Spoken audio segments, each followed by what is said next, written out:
right, so here at the top right-hand corner of Daybreak, as you mentioned before, it is Tt.White-ra. He is spawning as our red Protoss player. His opponent down at the bottom left-hand corner, the one, the only, from Team Liquid, that is Sheth. He's our purple Zerg. And like I said, Sheth probably going to have a slight advantage here on this map unless White-ra has something crazy in store for him. Just possible it is White-ra. It is indeed. And we've seen a different crazy build out of him every game thus far throughout this series, so who knows? That last game, I don't even know how he made that work. Especially with proxying. Forge Fast Expand? Okay. Okay. Yeah. I was worried he might keep going there. I wouldn't be surprised. But let's see what White-ra is good at playing. He's an intelligent person. It's not like he has the world's best mechanics. Absolutely, absolutely. But he's just a very smart player. Exactly. And so reactionary and being able to keep on top of, or keeping his opponent's mind games off his toes and stuff like that, he's very, very good at that. So he's certainly going to have his work cut out for him finishing that wall at the natural. Yes. I mean, that is just a serious construction project right there. I don't know if he's going to be able to finish that in time, especially if Sheth, and yeah, here we have an early gas. Speedling build, yeah. Probably going to follow that up with a pool, and then there's no way White-ra is going to be able to fully wall the natural, so Sheth might just commit, to a Zergling run by like we saw before on Shattered, but he only made 4 that time. Right. Invested in speed.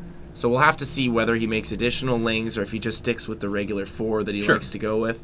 And that'll probably determine what he's up to. Nice surround right there by Sheth. Nice. Picks off the wayward probe that's scouting around his base. And became less of a speedling build, though, because he forgot to transfer back. But he'll have that in plenty of time. So he'll get that going here in just a second. But back on White-ra's side of things, Forge coming up at the front. No real surprise there. Put down an expansion, then a cannon, then a gateway. And just hope that he can, as you mentioned, this big construction project, that he can work it all the way over before any sort of a roach timing hits. No Stargate play yet out of White-ra. Interesting. Yeah, especially given the fact that he knew his opponent was going for roaches and was pretty susceptible at the beginning. Again, we kind of talked about before, though, that Zergs can prepare for those sorts of builds pretty easily, though. Yeah, I agree. Yeah, it's just kind of weird that we haven't seen that yet. A lot of Protoss players really favoring that heavy Stargate play lately. And it's so effective, especially on big maps like this. It really allows you to kind of get in the Zerg's face and do some early game pressure, and then executed with micro like, JYP and MC, they make it just look so easy. They pick off drones, queens, units that are out on the field. They take the Xel'Naga towers back. I mean, just so many good things come out of it. And then the Void Rays also mix into your army fairly well a little bit later on. And the Phoenixes just add utility throughout the entire game. They pick off overlords. They deny scouting across the map. There's just so many things about the Stargate opening that I really like that it really surprises me that he hasn't used it yet. But from what I've seen of White-ra lately, especially in recent tournaments and in recent important high-profile games, he's really liking the heavy gateway timing attacks, the 7-gate, the 8-gate. He's shown that this whole series. Yeah. So, speaking of TSL JYP, though, he's been getting some love recently on r/StarCraft and his stream as well. So I'm glad to see that. It's a very fun, informational as well as you're watching one of the best players in the world go at it. And he's significantly improved over the past couple of months. Oh, really? Yeah. Well, he was already super good. So yeah. That's kind of impressive. Yeah, I'm thinking like well into Code S soon. So for sure. I always thought he was one of the top tier Protoss players just from watching him play. He's really innovative. And he was also one of the first guys post patch to really start utilizing the speed Warp Prism to great effect against Zerg players. And I really like that. I did watch a couple of games from that recently. It was actually, one of them was on this map where on Daybreak, where he was just actually running 2 Warp Prisms, one along the top, one along the bottom, and there was just no way for the Terran player to catch up to those. And it just, he basically flipped it on his head. So we got a Baneling bust. Yes. Coming out of Sheth here, speed is done. Baneling Nest just about to finish. He's morphing Banelings. Better hope those don't get scouted. No units right now for White-ra out on the field. This could be devastating for him. He only has this single Zealot plugging the gap, and once that gets taken out by these Banelings, I think Sheth can just roll through with the additional links, take out the cannon immediately. He needs to be very quick, very decisive. Oh boy. And here we go. Here it comes. We'll see if a force field gets put down. Wow. Beautiful force field for White-ra. He doesn't even lose the Zealot. And that's hopefully going to give him the time that he needs to prepare for this. Another pylon coming up at the front, another photon cannon coming up at the back. So it's a little more stout wall. The Banelings run through, but they don't have enough quite yet to kill the pylon. It should give White-ra enough time to prepare. Another structure being put at the back. Pylon does get up, so he is going to be able to hold on here. Very impressive from White-ra. That was a very nice hold. The minerals came down to the last second there. He almost didn't have an additional 100 to put down that last pylon and fully wall off the bottom there. Yeah, but he does it just in time and secures himself pretty nice spots. He can actually not worry about these 2 sentries that are sitting inside of there. He doesn't have to get those out. He can warp onto the low ground. Does he still have a probe anywhere else on the map? No. I'm looking at his vision. He's not had anything else revealed, so actually to put down a forward pylon, he will have to go through one of these at the wall. But that being said, man, look at this. An additional 6 gateways coming up right now, 7th at the front, and we're going to see another 7 gate plus 1 timing attack. 7 gate response here could be deadly. I don't think Sheth is going to be anticipating that as a repercussion of that early Baneling bust. Yeah.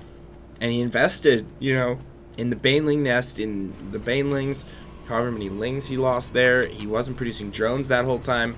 Here we see, for once, Sheth in the supply deficit. Yes. 58 to 69, so considerable supply deficit for Sheth right now. He's way behind in the macro, and keep in mind, White-ra is adding those 6 gates, so he's about to just explode in terms of production. And there you have it. His supply just now starting to skyrocket.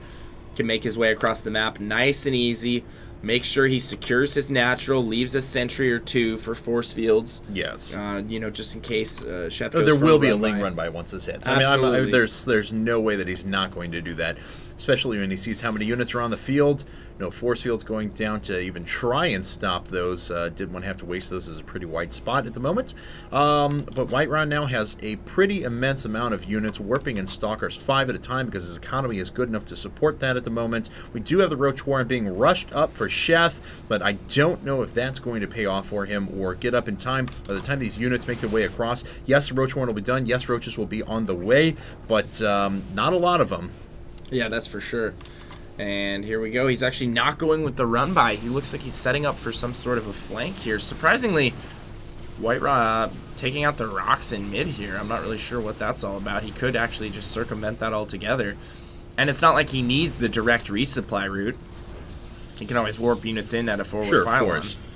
So taking some extra time here. Yeah, it looks like he wants those extra warpins, though, so he is actually going to allow 15 roaches and 3 spine crawlers to come up. That's a significant number of units, but wow, we already have 11 stalkers there, a ton.